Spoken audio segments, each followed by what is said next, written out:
Hello, good morning. Good morning. Okay, while we wait for Mr. Adedamola, I think we will stand on the existing protocol.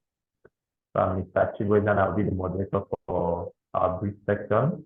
So our section today is in commemorating the Restorative Justice Week that will be holding next week from 20th to around 28th of November 2022.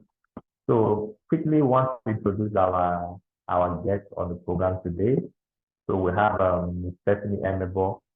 She's the operations lead for Rega Initiative of Africa. And then we have Mr. Moki Nevodasya, the managing partner of Composting LP, and also a board member for Rega Initiative. And my humble self is Chibreze Madoka, the team lead for legal. So we'll proceed to what we have to discuss today. So the topic we're looking at today is basically on restorative justice. And if you give me a minute. So we're looking at restorative justice, the imperative for the victims, the offenders, and for the society at large. And Ms. Stephanie will be talking to us on the imperative for the offenders. Mr. Mokinova will be talking to us on the imperative for the victims, while Mr. Adedamola will talk to us on the impact on society at large. So when he comes in, he'll take it up from there. So, Ms. Stephanie, can we have you? Oh, sorry, Mr. Mokinova, can we have you on the impact of restorative justice on the victims? Thank you very much. Thank you very much, Chibueze, for the introduction. So I think it's important, before we talk about the importance of restorative justice for victims, let's just have a bit of a background of what restorative justice is about. So restorative justice is an approach to justice where one of the reactions to crime is to set up a meeting between the victim and the perpetrator, and perhaps with members of the larger community. And the objective is to explore who was really harmed by the crime and how, and for them to share the experience of what happened, and to also come to an agreement on what the offender can do to make up for the harm caused by the offense. So this could also involve the offender maybe repaying the victim the money they've stolen or whatever the case may be. It could be offering an apology, making other reparations, or any other step that they can take to make amends, to pay the victim what they are owed, and to stop the offender from harming others in the future. And restorative justice is a response to criminal behavior that emphasizes the offender reparations and the handling of post-crime problems by bringing the victims, the offender, the community together to restore harmony between all these parties, right? And I just want to quote a short article by the University of Wisconsin-Madison's Law School about restorative justice. It states that restorative justice was defined as a set of principles and practices that create a different approach to dealing with crime and its impact. Instead of viewing a criminal act as simply a violation of a rule or a law, restorative justice sees this action as a violation of people and relationships. And there was an English author, Albert Eglash, who described the three approaches to justice. He says retributive justice is the one we're used to in court, which is based on punishment. We have distributive justice, which is therapeutic. And then what we're talking about today, restorative justice, which is based on restoration with input from the victims and the offenders. And so now let me move on to the issue proper, the importance of restorative justice for victims. Now, restorative justice, as I just mentioned, the conference, bringing offenders, the victims, and maybe people from the larger society together. The most important thing is that it allows the victim to feel heard and to be involved, as opposed to what we have in our traditional criminal justice system, where victims just come in as witnesses and they're not really heard. The victim in the restorative justice is the center of the procedure, and they have the chance to speak freely and candidly with the offender about his or her experience, about the whole criminal issue, and express their emotions. And this procedure can really help victims in processing their feelings and address their fear of being victimized once again, and perhaps gain the assurance that the offender has no further malicious intentions towards that particular victim. So that's a very important point for restorative justice. Now, secondly, the victim satisfaction has been shown to be very high in restorative justice. When you look at other Commonwealth jurisdictions, when you take the United Kingdom, you take New Zealand, Australia, statistics from those jurisdictions show that victim satisfaction is very high. Many of the victims are able to reclaim what has been taken from them, whether it's their money, their pride, their dignity, they are able to reclaim that. And they get a sense of security and tranquility of mind. And importantly, they have a better chance of recovering from the trauma and returning to their regular lifestyle. So all this have shown that this makes victim satisfaction very high in the restorative justice process. Another important issue is the fact that the victims have the opportunity to put the incident behind them and then move on to in a healthy, productive way, which is tremendously important for victims. Many times, both the victim and the perpetrator live in the same community. So it's important for victims to know that they can return to their communities, having resolved the issues that arose from the crime substantially, to really assist victims to be more comfortable in their residence and their surroundings. Another point is that restorative justice can actually be crucial for the victim in the larger community, because it can stop offenders returning to a particular crime. For instance, when you're dealing with antisocial behavior, disturbance from neighbors, when you have a restorative process, victims can feel more comfortable in their environment by using this restorative justice process. And community support officers, police, mediation groups, these are a few of the ways that are employed in communities which involve victims and help them to feel a part of that community. A very important point, especially when we're talking about Nigeria, our criminal justice system is actually very slow. The process of restorative justice is much quicker compared to the regular criminal justice system in courts. So, offenders can quickly make the meaningful changes in their lives and, move away from the awful incidents of what happened to them when that criminal conduct occurred. So it's very important for victims. And then finally, the victims of crimes frequently feel that they no longer have control over their lives when this crime happens. Restorative justice helps them to regain that power. The victim is given a voice once more through communication with the abuser. And again, the victim has a lot of influence over the larger restorative justice process. The environment where it will be held, the victim needs to agree where they will sit, where the offender will sit, who will arrive first to the meeting room, who will leave last. All those factors and getting the victim's buy-in and the involvement really give the victim the opportunity to convey their personal feelings to who has hurt them. So in general, we can see that this process is very important because the victims themselves feel part and parcel of that process and they're able to resolve their issues substantially. Now, I just want to give a bit of background because, we are a common law jurisdiction and a lot of our laws is based on English law.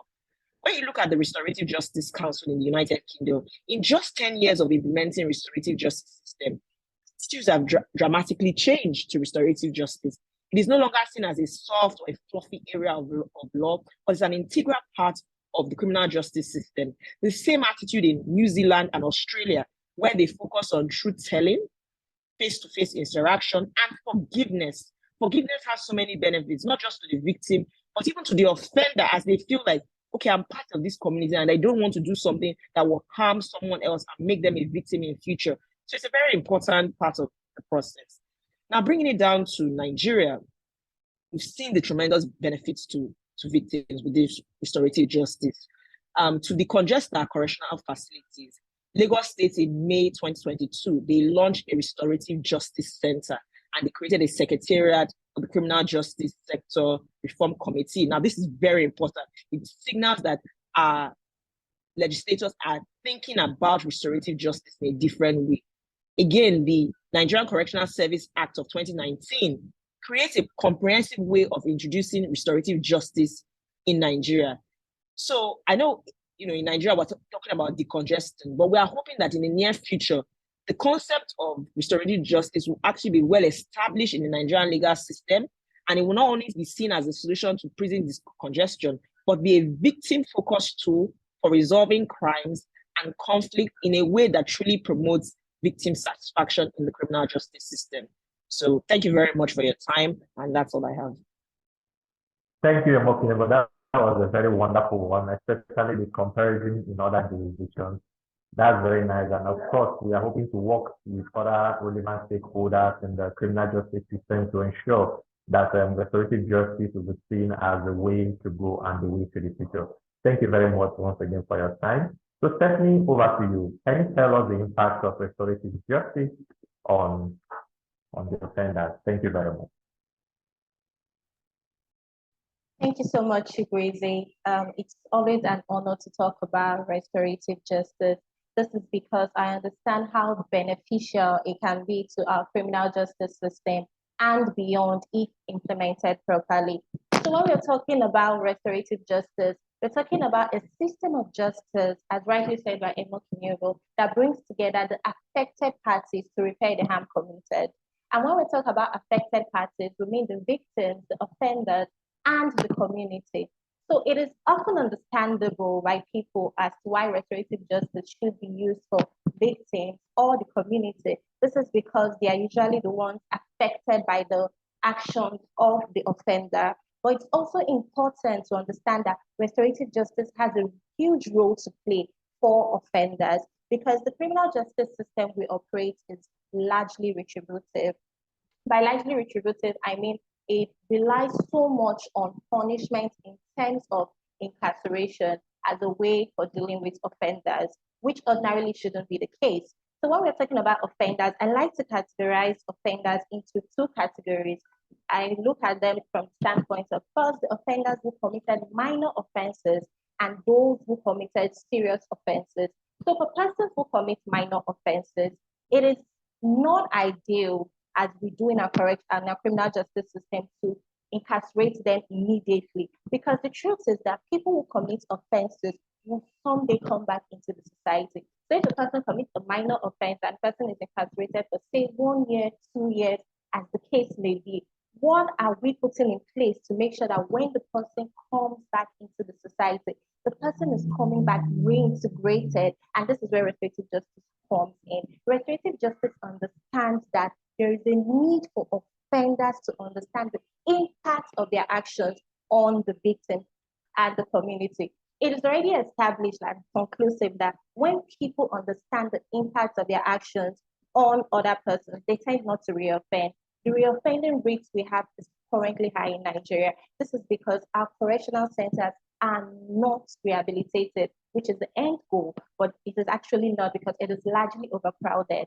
But when we use restorative justice for cases, especially for minor offenses, which can be resolved at the pre-trial stage, then we'll do a lot of good for these offenders because they're coming back into the society, understanding the implications of their actions on the victims, on the society at large, and they're coming back avoiding reoffending. They're coming reintegrated and rehabilitated. And when we talk about restorative justice for offenders at pre-trial stage, it is important to note that we are not giving them a soft landing, or neither are we limiting the crime they have committed. Yes, an offense has been committed, so duly punishment should take place, but punishment should not only be incarceration. So for people who also committed serious offenses, who ordinarily go through the mainstream justice system and they're subsequently incarcerated, when the big question is this: when they come out, do they keep on reoffending? Do they continue the vicious circle of crime? Or do they come out rehabilitated? Do they come out reformed? Have they met with the victims? Do they understand what their actions have done to the victims, the community? Are they rehabilitated? These are questions restorative justice poses to them, and these are things restorative justice helps resolve. So restorative justice for offenders is, like I keep repeating, not a soft landing. It is not a get out of jail free card. Neither is it just an avenue for forgiveness alone. It is important for offenders so they have a cognitive understanding of what their actions have done. They tend not to reoffend. They become rehabilitated. And all this together will help our criminal justice system get better. And I particularly love what Emma Kinyogo said when she spoke about the main goal of restorative justice in Nigeria, which goes beyond the congestion our correctional centers. It is the idea is for restorative justice to have a place in the criminal justice system where it is used for all offenses and where we don't just see it as an avenue to decongest our system, but as an avenue to make sure that reoffending is reduced, criminal justice system is stronger, and that everything works in place. So thank you so much, Chigweze and Breja, for the good work we're all putting in to make sure that restorative justice is properly implemented, and for hosting webinars like this which help people understand the impact of restorative justice in our criminal justice system and beyond. Thank you so much for having me. Thank you very much, Stephanie. That was a very nice one. That's from the angle of the offenders recognizing the impact of their actions on the community and the fact that we need them to be rehabilitated. And I love the way you connected what a working ever said that RJ is not a means to decongest the prison, but it should be a part of the criminal justice system. And also the aspect that correcting the misconception that RJ might be a soft landing for offenders, which actually it is not. Thank you very much for your time. I think we have Mr. Damola now. Mr. Damola will now talk to us on the impact of restorative justice on the community. Thank you, Mr. Damola. Thank you very much, Mr. Chibuze, for having me. Thank you to everybody attending this meeting. It's a pleasure to be here. It's a very good work that is being done by Restorative Justice for Africa. In terms of trying to work towards institutionalization of restorative justice in Nigeria. This is a very good work, and I hope that and I urge you to continue to do what you do to ensure that we repair the harms that has been done to victims, and also to ensure the rehabilitation and reintegration of offenders in the criminal justice system in Nigeria. I am a PhD student working on the exploring the implementation of the NCS Act 2019. So I hope that we would continue to work together to understand how the current system works. So I have been asked to speak about the imperative of the restorative justice to the community. To start with my presentation, I would talk about two research questions that is particularly motivating this presentation. And this is probably has to do with the why and the how question, of the community, of why and how the community should be involved in criminal context.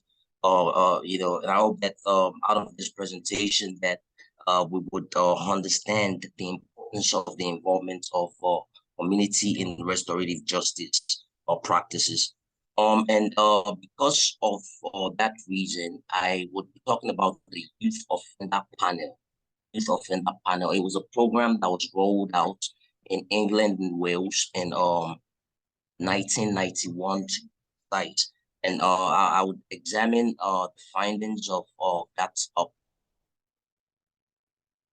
in this presentation. So the imperative of restorative justice for impacted communities. As restorativists call it, those in support of better outcomes of restorative processes and things like that. They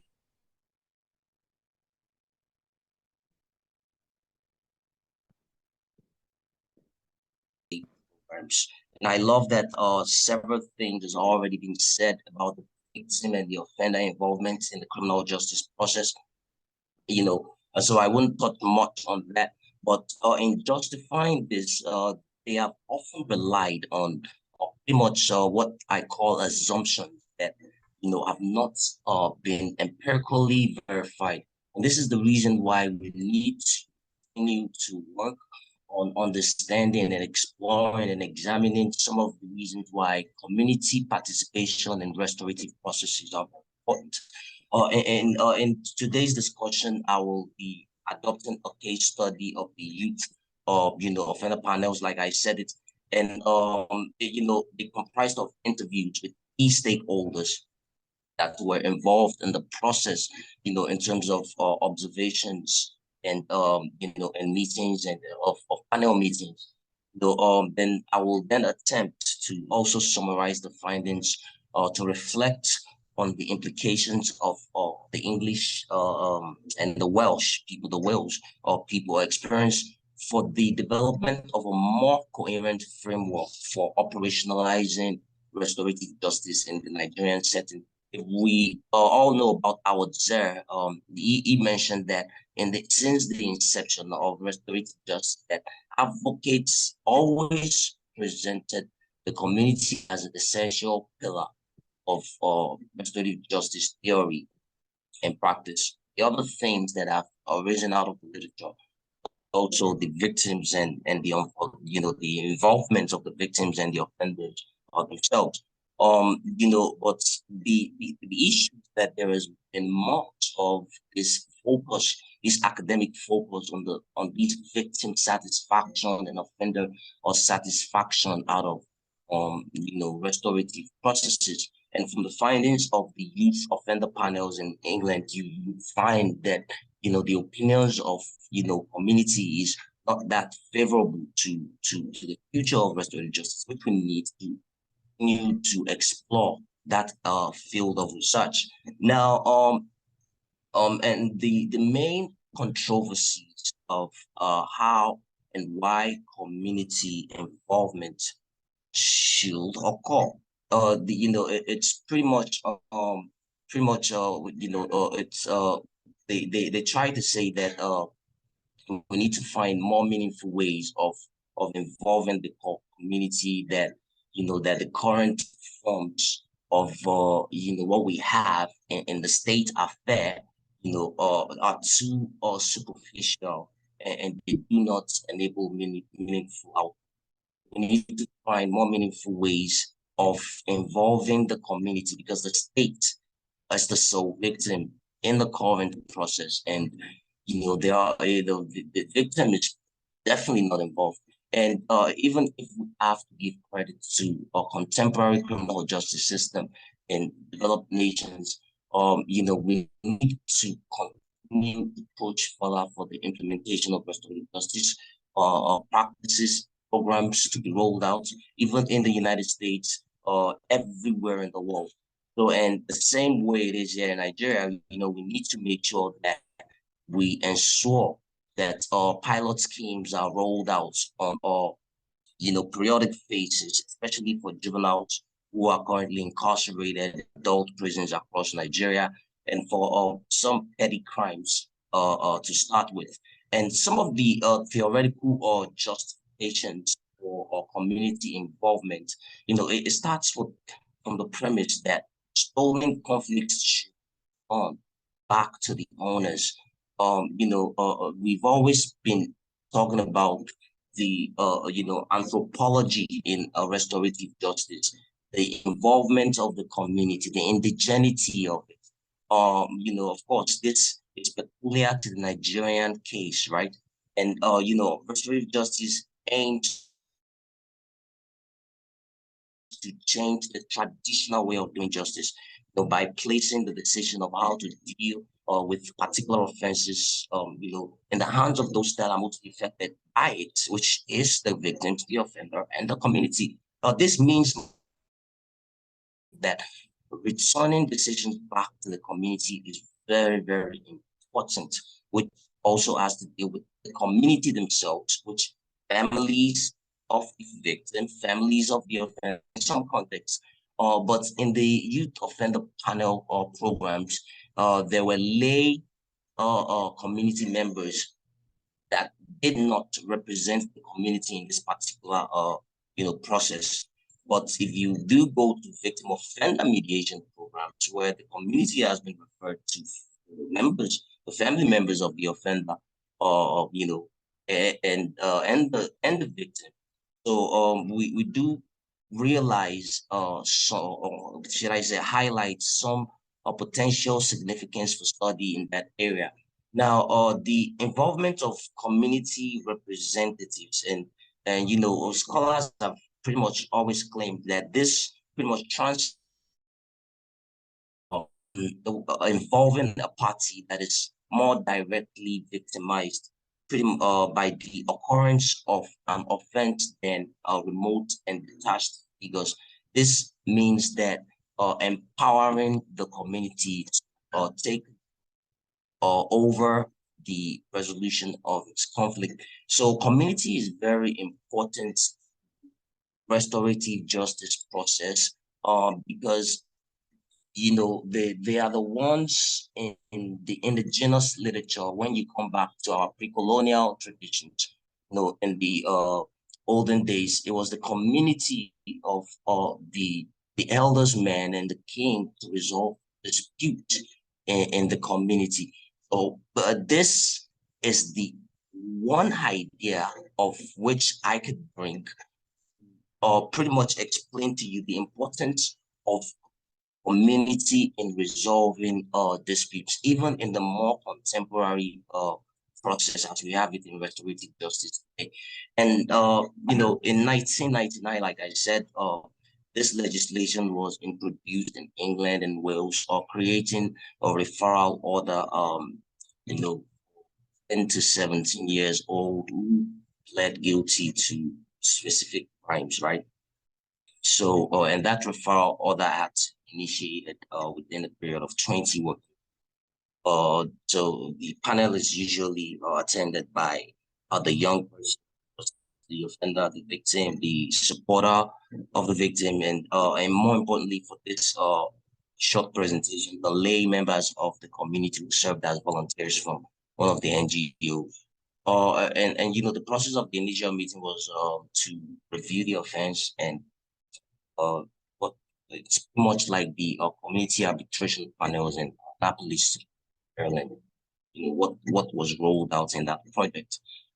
So then they had to agree on a contract, and the contract always include like an element of reparation or you know, or some kind of program or activity or reoffending, you know. So the purpose of having two lay members of the community in that process was to engage, according to the private investor, was to engage local communities in dealing with young offenders, right? And the focus also was that, you know, to focus on the involvement of community at the heart of justice in England and Wales at that period, because that was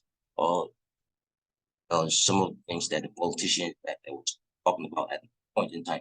So then data was collected over a 16-month period. Data were gathered in about 12 areas, observing and interviewing outcomes of that. You know, and some of the findings suggest that you know, there is a need, of course, to make the case for greater public involvement in criminal justice, and that we need to change the traditional way of doing justice by placing the decision of how to deal with the particular and of those that were mostly affected by the harm. So, you know, but the research also shows us that the role of community in the youth offender panel was, you know, the empowered, you know, a plan of action through which repentant are reaccepted into rather than rejected by the community. So this is pretty much like a reintegration when the offender signed a contract. There was a sort of reintegration back into the community, which the lay members played an effective role in terms of some of them went for barbering lessons. They got a job, become barbers. Some of them became athletes, and you know. So, but we don't have enough time to get into what happened with the specific offenders in this project. But you know, and it was also noted that the community, the victimized community now, should benefit from this this reparation. You know, pretty much we could have to say that what reparation of the offender should undergo to restore victimized community should be able to support the reintegration of offenders into the community as positive contribution, which I said earlier about or how some of those guys got out. And but the downsides of it is that the experience of youth offender panel in this setting now that I'm arguing is that you know, it does not fully incorporate community arm into the criminal justice system.